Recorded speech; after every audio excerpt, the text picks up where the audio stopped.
Luí, queria que você já começasse a narrar para os nossos ouvintes espectadores. A carruagem já está naquela entrada, talvez lateral, da Abadia de Westminster, e em instantes teremos a cerimônia, o início propriamente dito dessa cerimônia, não é? Só porque você falou, também cortamos para a imagem precisa, as portas serão abertas e vão descer então o casal real, o rei e a rainha, que por um decreto real do príncipe Charles dessa semana, ele pediu que ela não seja, pelo menos nesta cerimônia, tratada como rainha consorte, apenas como rainha Camila. Eles serão recebidos ali então pelos líderes da igreja. Ele, que é o chefe da igreja, um título honorário, né? Ele não tem funções eclesiásticas, ele não pertence ao clérigo da igreja. Ele vai ser recebido, então, pelo deão de Westminster e principalmente pelo arcebispo da Cantuária, que é o nome dado, então, para o grande líder da igreja anglicana, e vai se começar uma cerimônia que tem muitos ritos, muitos passos, algo que remonta a mais de 1000 anos, muitos objetos para lá de históricos, não só que remontam à história do Reino Unido, mas também tem pontos importantes da humanidade, a exemplo da Pedra do Destino, que é algo que remonta do século VIII, do século IX, até arqueólogos não sabem muito bem da sua origem, mas que há milênios, né, ou mais de um milênio, é usada como um dos símbolos da coroação. Ele vai ver os filhos, ele vai ver os netos.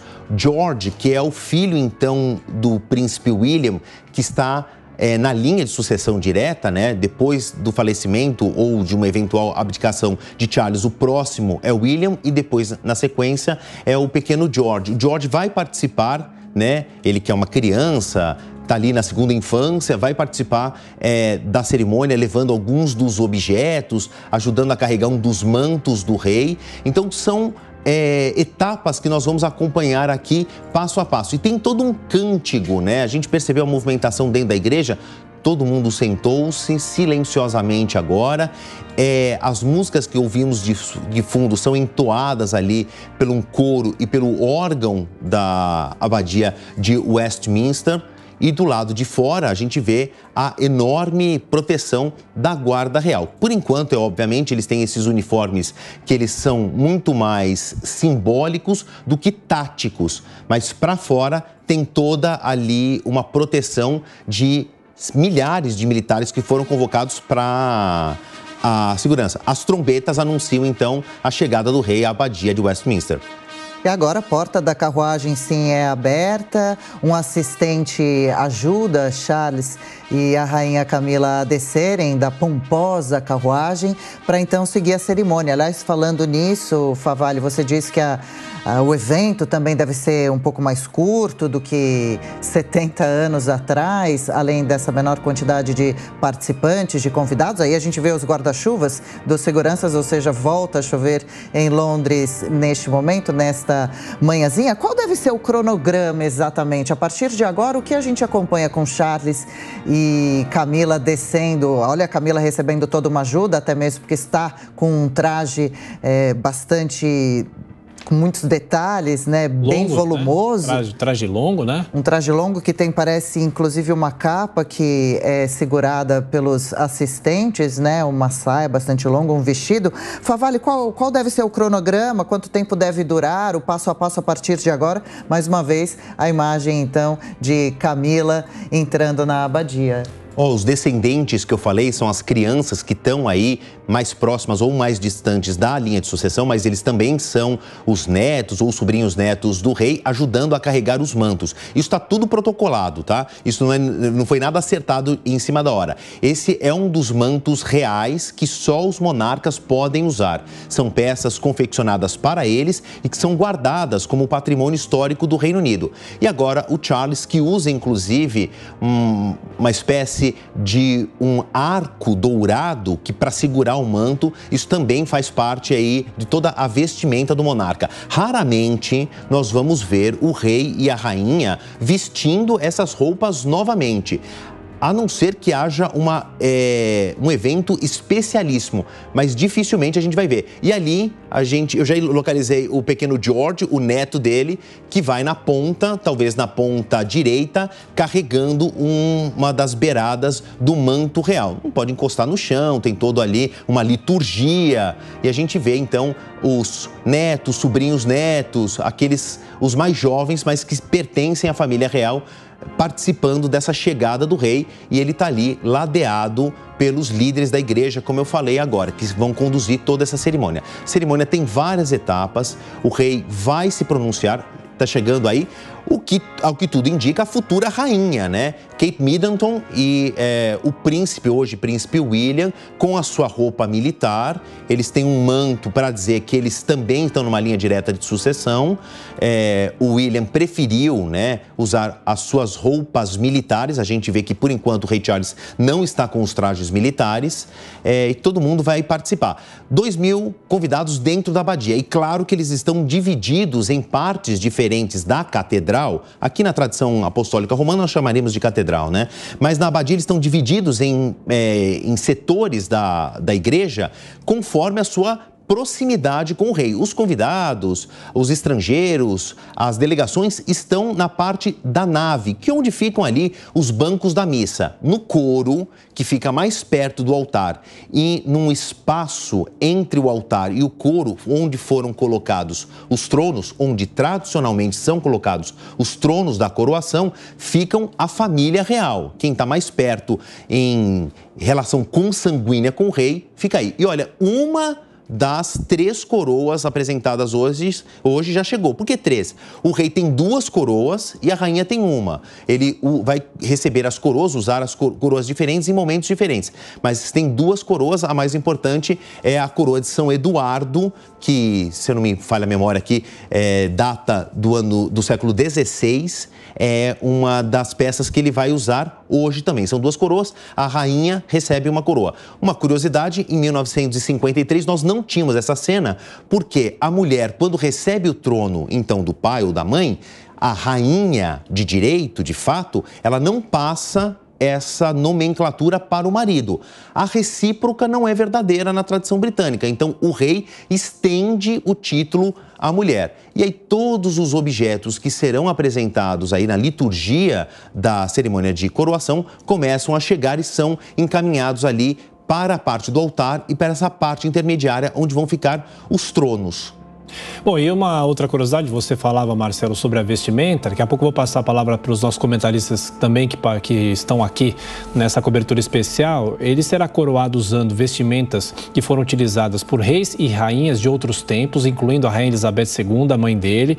Uma grande parte... Tiago, perdão de interromper. É importante essa cena, a orbe está chegando. A orbe é aquele objeto redondo que tem uma cruz. Este é o símbolo do monarca, que também passa a ser o líder da igreja anglicana. E essa é a segunda coroa, como eu falava, a coroa de São Eduardo. Perdão, Tiago. Não, imagina, fique à vontade, né, Tiago e Favalli, como as coroas entram carregadas em bandejas, né, tratadas realmente como algo muito precioso, muito especial. E agora destacando, no caso da imagem, Camila, que deixa de ser denominada como consorte, né, e passa assim a ser rainha. E em relação à vestimenta, uma parte desta roupa foi usada pelo rei Jorge VI, que era avô de Charles, no dia da coroação em 37, e pelo rei Jorge V, que é bisavô de Charles, em 1911. E girando aqui os nossos comentaristas, nós também temos um convidado, o professor Marcelo Suano. Professor Suano, mais uma vez, obrigado por estar aqui conosco. E em 30 segundinhos, as suas primeiras impressões, já que Charles III entra nesse momento na abadia de Westminster. Bom dia, Tiago. Bom dia, Adriana. Bom dia, Marcelo. Bom dia, o Diogo. Bom dia...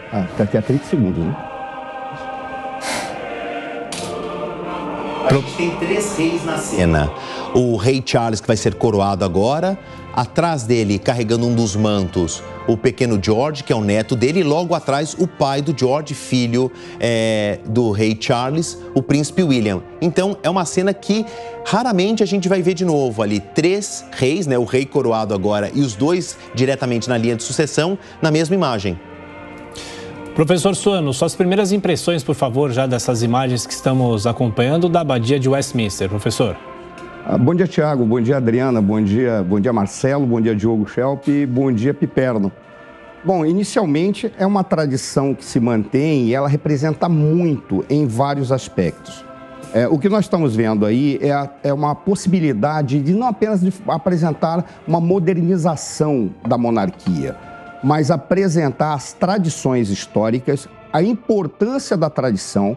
Ora, não à toa que se diz que a monarquia, ela preserva, ela detém estabilidade pelo simples fato de que ela tem previsibilidade e ela tem valores que são sagrados, não apenas na monarquia, na forma de governo monarca, mas os valores de uma sociedade. Ela tem essa estabilidade, ela preserva essa organização, mas neste momento que nós estamos vendo, é a tentativa de corporificar aspectos modernos.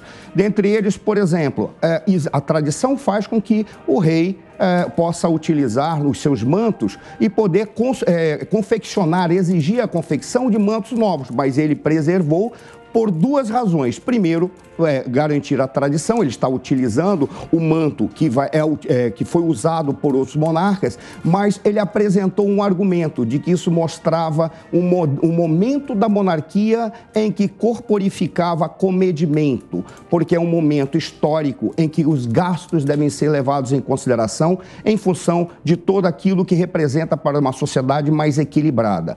Ora, o que nós temos neste momento apresentando aí é a junção da tradição com a modernidade, apesar diga-se de passagem, Sua Majestade Real, o rei Charles III, ele tem muitos traços do conservadorismo e muitos traços da tradição britânica, mas curiosamente, ele incorporou a agenda do meio ambiente, a agenda da inclusão. É curioso que nós observamos que tudo aquilo que vai acontecer nesta cerimônia, nós temos personalidades de várias culturas, personalidades que estão, por exemplo, o primeiro-ministro da Escócia, ele é muçulmano, o primeiro-ministro da Inglaterra, do Reino Unido, ele é descendente de indianos. Então, sim, nós temos essa conjunção que tenta representar exatamente a nossa, diríamos, realidade, sim, contemporânea de inclusão social e respeito pela diversidade. Professor Suano, continua conosco. Favale, qual o momento que nós estamos acompanhando agora? Agora é o coro da procissão, que são crianças que pertencem ali à comunidade, elas ensaiam na própria abadia e agora elas entoam um dos cânticos do coro da procissão. Significa que o rei e a rainha estão passando, já passaram pela nave, já passaram pelos convidados, estão se aproximando ali da parte do coro onde ficam os cantores e também a família real, as pessoas que estão mais próximas dele consanguineamente, e eles vão se aproximar então das cadeiras, né? As cadeiras de estado, os tronos, onde eles vão ser coroados. É uma procissão, quer dizer, uma caminhada lenta, que é justamente porque ele está usando uma roupa pesada, tem o auxílio ali dos netos, sobrinhos netos, para conseguir se locomover, mas também isso faz parte, de novo, da liturgia do processo.